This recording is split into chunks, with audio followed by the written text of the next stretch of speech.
Everything we buy comes with instructions. Your movie cameras, our TVs, everything comes with instructions. We come with nothing, right? We were intended to be whole and healthy and complete and strong and vital in the world. And if that's not happening, there is a reason.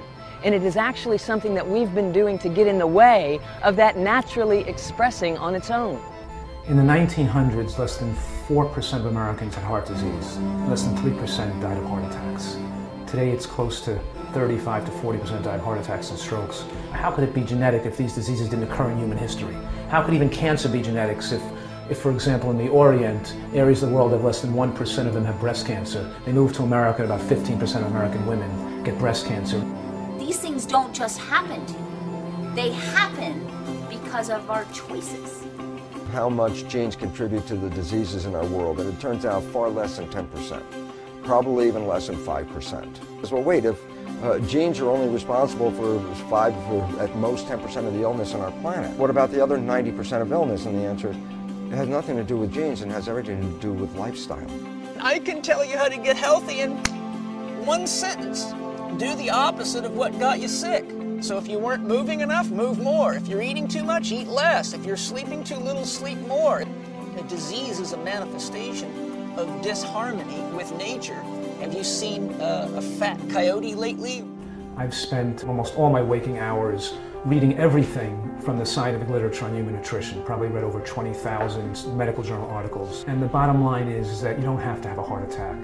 You don't have to have strokes. You don't have to get demented when you get older. And yes, we can even win the war against cancer. Disease is not natural.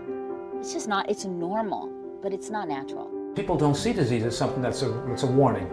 They don't see that the light goes on in their car and the oil light starts flashing oil, oil, oil, and you bring it to the mechanic, and instead of putting more oil in the car, he snips the wires so you don't see it going off. We have the stiffening of the blood vessels, advancing the disease, and you bring it to the doctor, he gives us something to lower the blood pressure. Well, it disconnected your personal responsibility. People completely are disconnected from the idea that they're the cause of their own misery. They think that it's a lack of pills. We make a choice whether we're going to eat to live or we're going to live to eat. And if you choose to live to eat, and that's what I did for a huge portion of my life, you're likely to be just like everyone else. Sick, fat, on pharmaceutical drugs, and not feeling vibrant. But if you choose to eat to live, you could die young at a very old age. If you want to be less vulnerable to illness and injury as you move into your 50s, 60s, 70s, 80s, and beyond, then there's only one formula, and it doesn't come through your mouth. It's not from a pill, a potion, or processed food. It comes from you getting off your ass, finding something that you love, something that you're excited to get up and do. Power of thinking is equally powerful, but positive thinking takes you in a healthy direction. Negative thinking can actually kill you. Absolutely everything that happens in our lives has a spiritual cause. Mental, emotional, and physical events are only effects.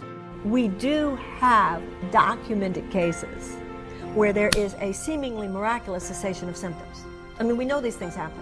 We know that there are people who are told you're going to die within a week who live for another 30 or 40 more years. So I think sometimes we think about and study a little bit too much the places where it goes the way we've heard about it going in many people, and perhaps we don't study enough what happened in that place where a miracle occurred.